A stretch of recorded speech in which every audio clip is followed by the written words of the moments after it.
Hi everybody, welcome back. You're watching Audiotree Live. My name is Rita Lukea. Today's date is Thursday, March 30th, 2023. We have an amazing show for you in the studio today. We have Plastic Picnic all the way from Brooklyn, New York. The show you're about to listen to is available on your favorite streaming platform through the Audiotree artist profile. So please follow us there, and please subscribe to us here on YouTube as well. We really don't want you to miss a session, so you never miss out on the new and exciting talent we discover just for you. Just like this band, Plastic Picnic, is about to blow you away. Go ahead and take it away, guys.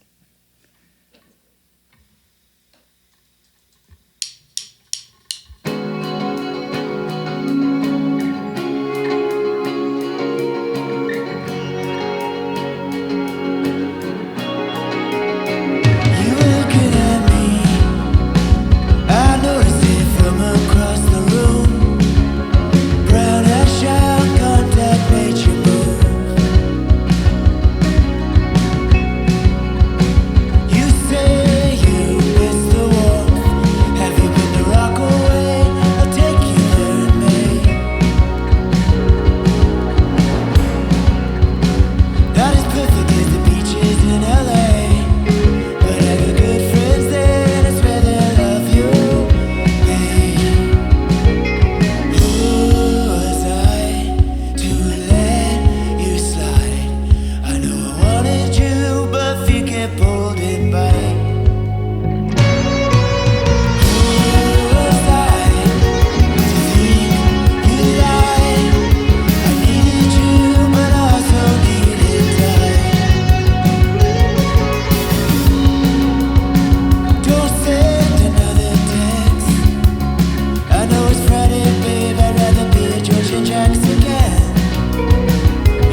you mean to me?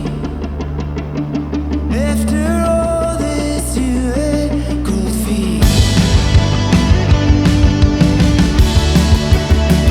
Now you're looking back, questioning all you had, all you had.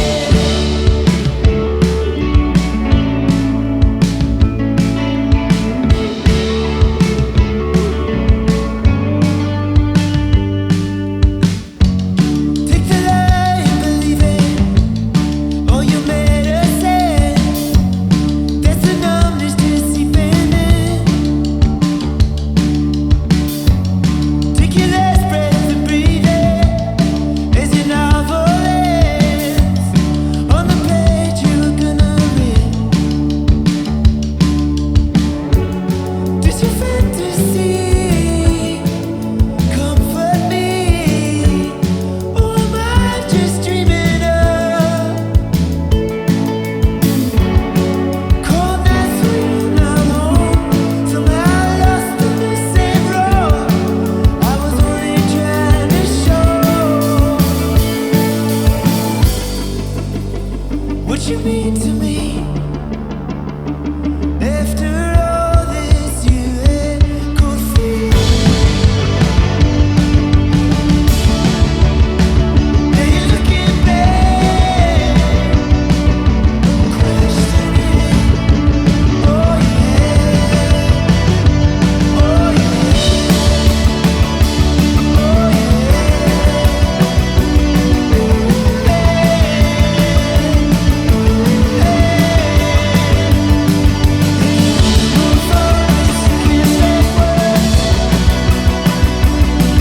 After all you left, she's the one you know.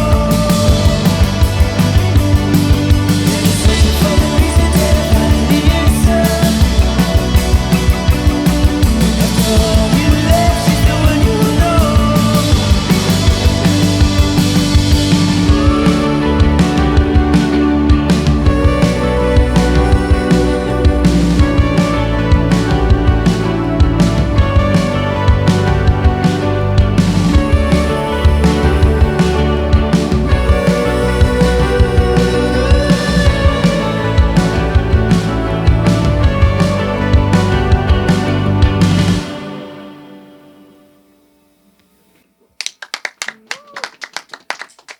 You are listening to Plastic Picnic on Audiotree Live.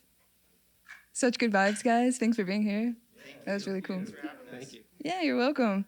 So something I'm always fascinated by is like this origin of why musicians become musicians in the first place, like the folklore of a musician's story and discovering the reason why they become musicians in the first place. And like, I would love to interrogate you on like your childhood trauma and like what you have to prove, but I'll like keep it really light and I'll simply ask like, what's the origin story of this group and how did y'all meet?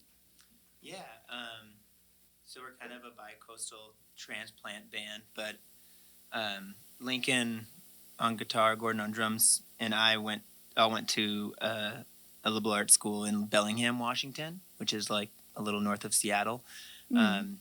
And Lincoln and I were actually in like a folk band, like indie folk group, and all through college. And we didn't really know Gordon personally, but we learned when Lincoln and I moved to New York that Gordon was in the same room as us many times. We just happened to not really meet. Probably were at the same show or party. Yeah, we'd talk about, we were like, oh, wow, remember that party? And I would be like, wait a minute, how did we never cross paths? Yeah. But yeah, once I moved out to New York, like a mutual friend just put me in touch and told me like, oh, you should hang out with these guys. And I didn't realize that they were playing music. I just wanted friends. And then showed up. Yeah, so like showed up at the studio and there was a drum set in the corner. And then we just started playing and it just kind of like turned into a thing. And then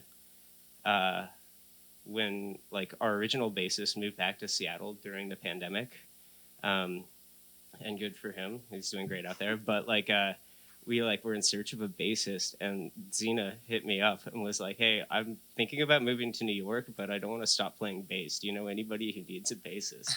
And Zena's like from the same island I grew up on, Yeah, I moved from LA and I was like, "What up, dude? Do you know any bands?" And he was like, "My band," and I was like, "That is so tight. That's ideal." Yeah. So yeah, it's been a good time. Yeah. So although we're all living in New York for the last, or at least us three for the last 10 years, and now Zena's probably going to be pushing 2 once you move back after she's finished teaching snowboard lessons all winter. Yeah, snowboard for Shredding. the winter. But yeah, we're Lincoln's from Boise originally in Idaho, but we're all Right, we were all talking met about that. in the Northwest, so it's funny because I think our identity is as a band is from Brooklyn, but we're all very much from the West Coast. Yeah, like you all went through this kind of like huge move.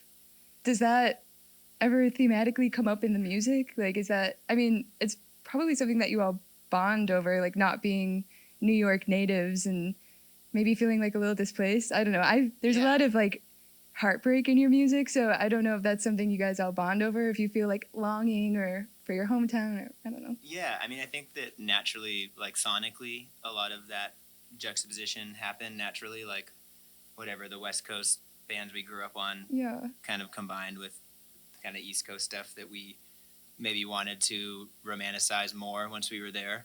Mhm. But then, yeah, like thematically, I think any move is kind of, there's like a lot of loss of innocence and change that happens during that move. So that definitely came up, and relationships or big life changes, both within the move and within trying to make your whatever adult life work Yeah, in a it new certainly place. like Definitely forces brought you to up some grow things. up and mature. Yeah, And our name also kind of reflects that symbolism of like growing up in one place and like with your family and something like wholesome. That's kind of like the picnic side of it. It's like this pleasant thing that you did like outdoors, and a lot of us grew up being outdoors all the time. And then we moved to New York, and it's like this plastic, this like artificial environment. There's a lot of artificial people that we encountered when we were first there. And it's a wonderful place. I mean, we love it. That's why we're there. But we're exposed to a very different like side of the country or of just humanity. And so that's kind of how we got our name as well. That's really cool. I was wondering about that, but I always like hesitate to ask bands about their name because it's such a corny question. Yeah, that's true. But like I was genuinely curious, and that's really cool. I was not expecting that. That's really cool. It's definitely parallel to that move, was like kind of the idea behind the name. So it kind of whatever echoes that theme of two places that are very different, but we love them both. Aw. Yeah. Okay, this is really coming together for me. Nice. Well, also just like we do love them both, and so like for example, the song "Better Coast," which is like up next, we can't tell people which coast we're referring to explicitly. I We got really friends like in that both song, places. and it breaks my fucking heart. And I want to talk about it the next segment because I want to like get into it really deep. Cool. So I'll let you guys rip into it, and then we'll talk about it. We have much to discuss. I love it. I love ripping.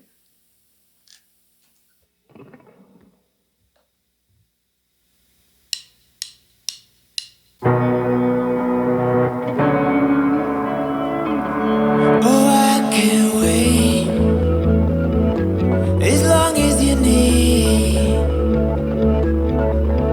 I'm a useless shell, I'm a Bible in your hotel.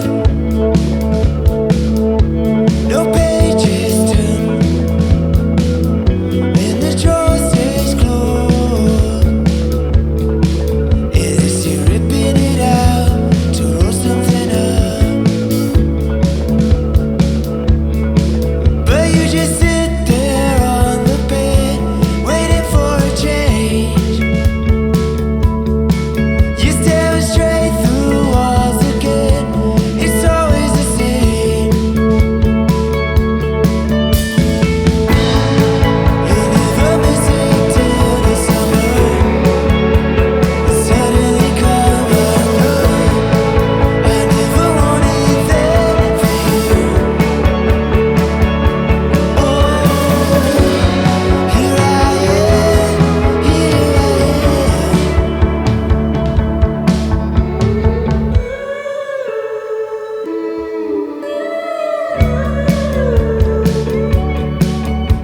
I'd rather burn with her than have to go through it.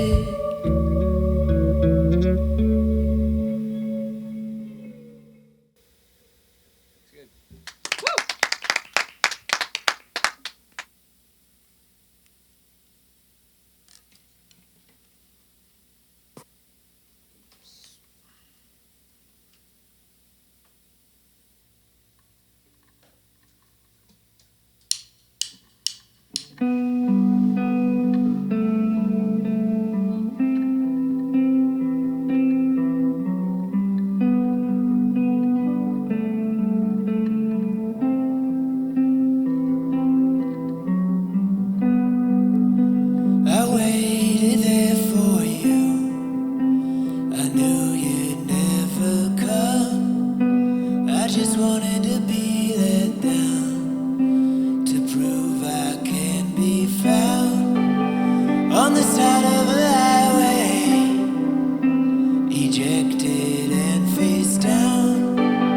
But fine, like always, just needed to be shaken away.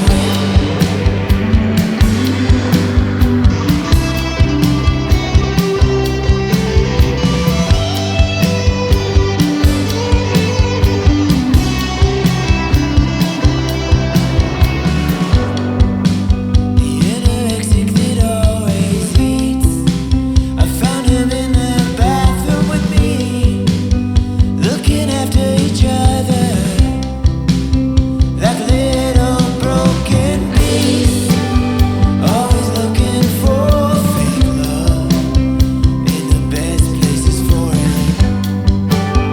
Oh, the NQ was always late, but you weren't coming anyway.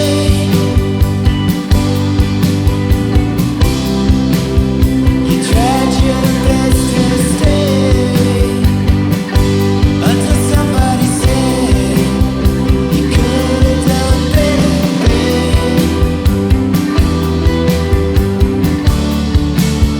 Oh, everything's just strange. Oh, like a thing. If I could find a way, oh, just to breathe. If I could find a way.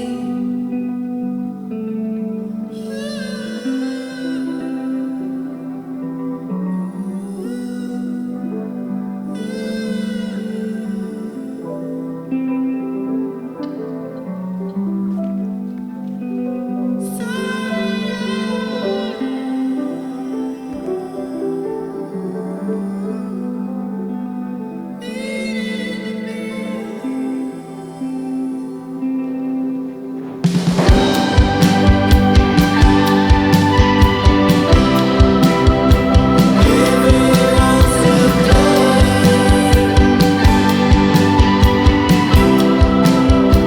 Wash it right away.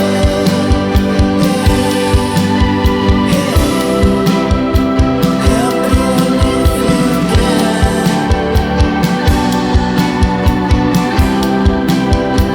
If it was wasted.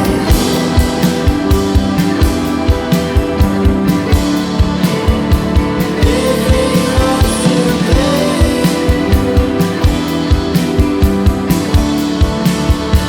If it was wasted.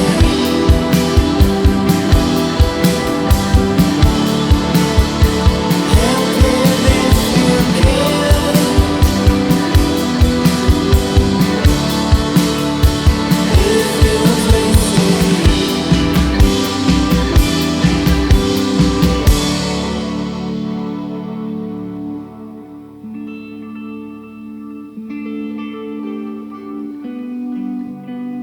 I waited there for you. I knew you'd never come. I just wanted to be let down.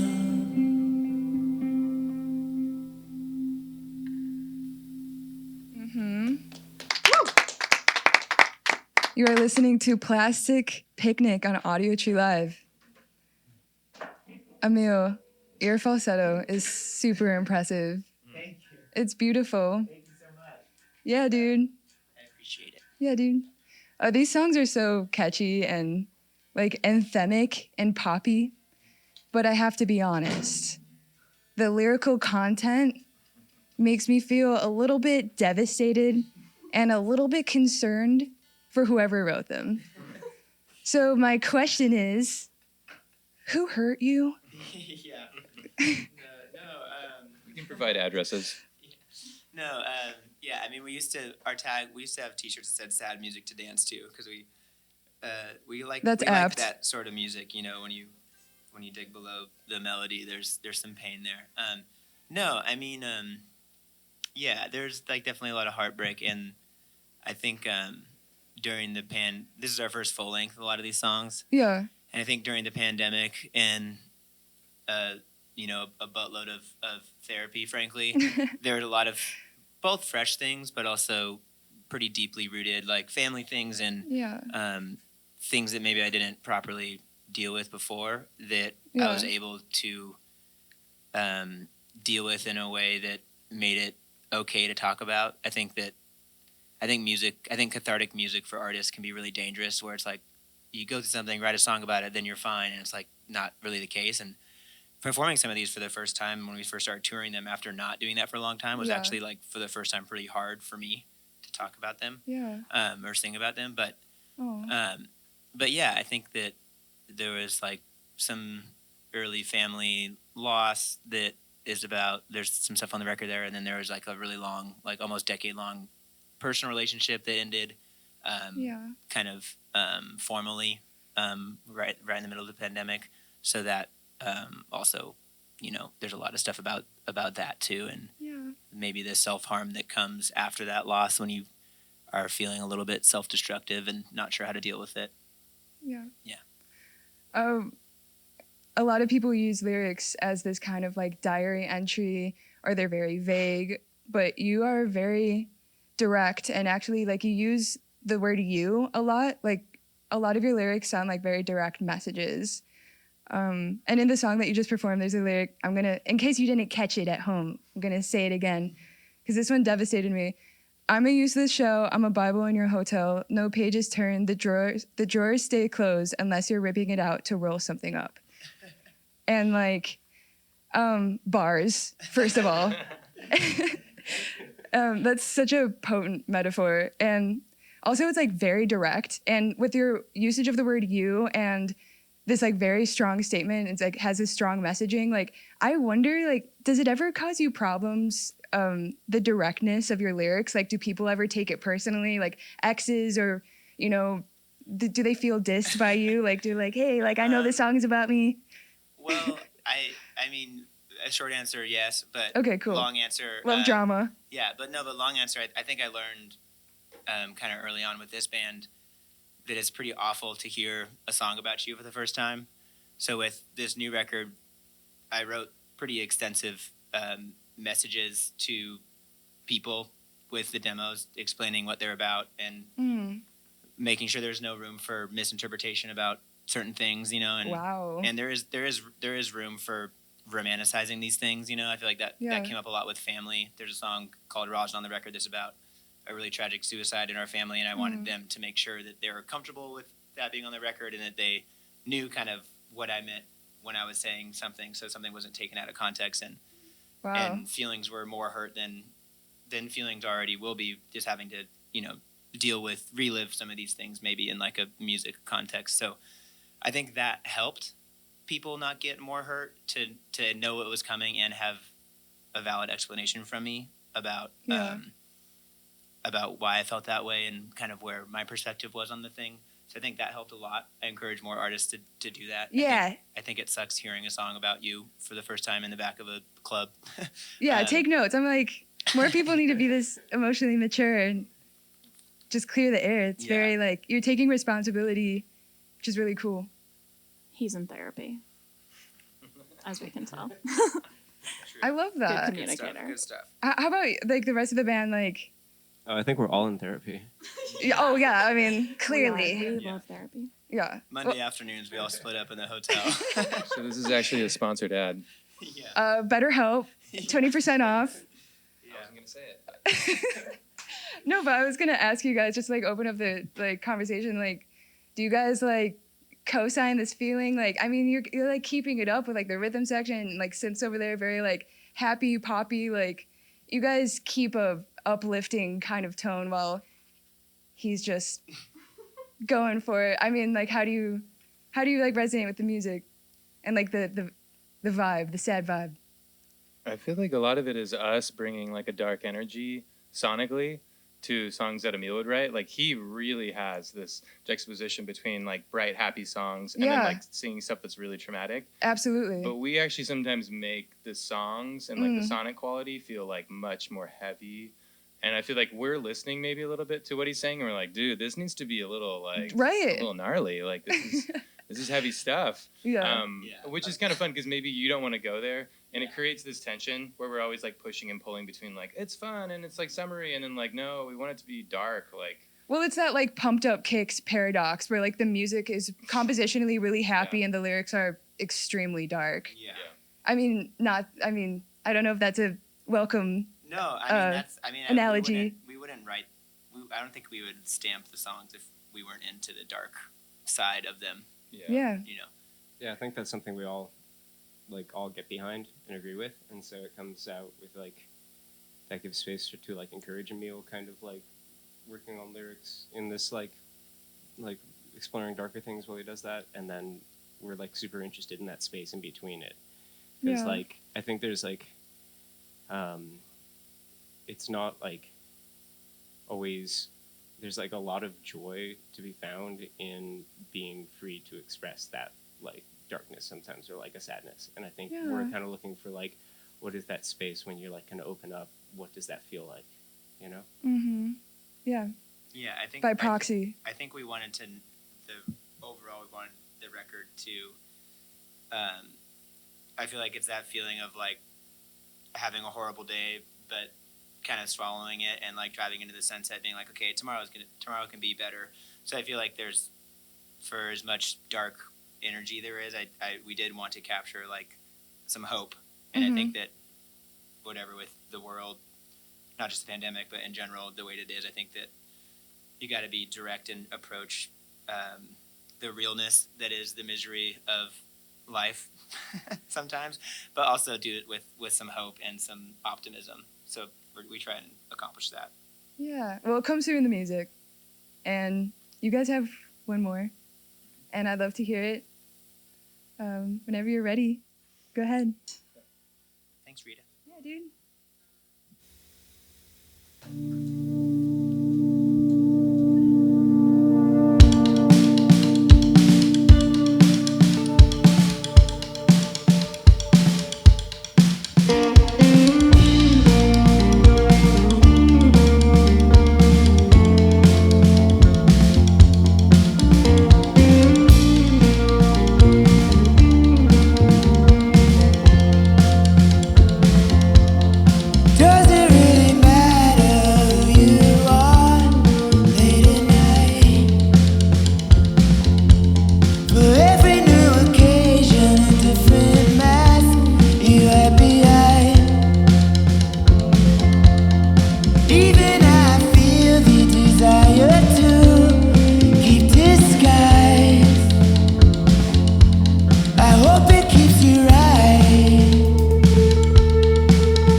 Every time you sweetheart, till your children feel the bite.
So good.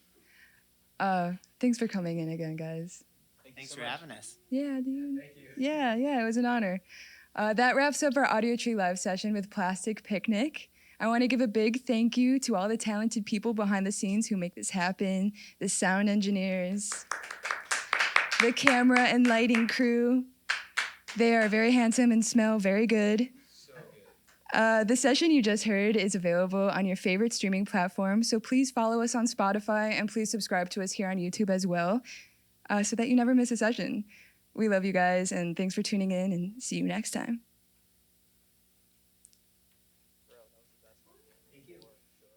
All right, so you guys want to do it for real now?